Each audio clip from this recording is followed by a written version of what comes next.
ضائع ہے وہ علم جس پر عمل نہ کیا جائے، وہ مسجد جس میں نماز نہ پڑھی جائے، وہ نماز جو مسجد میں نہ پڑھی جائے، وہ اچھی رائے جس کو قبول نہ کیا جائے، وہ کتاب جس کی تلاوت نہ کی جائے، وہ زائد جو خواہش دنیا دل میں رکھے، وہ لمبی عمر جس میں توشہ نہ لیا جائے۔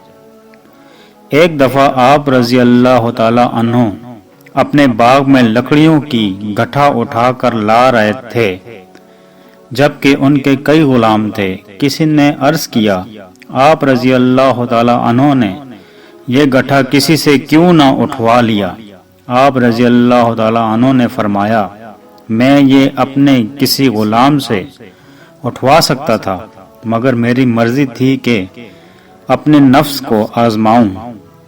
کہ وہ اسے عاجزی سے قبول کرتا ہے یا نہیں۔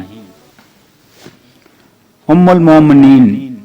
حضرت عائشہ صدیقہ رضی اللہ تعالی عنہا روایت کرتی ہیں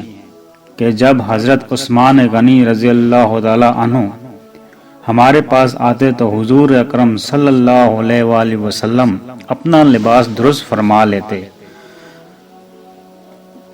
اور فرماتے کہ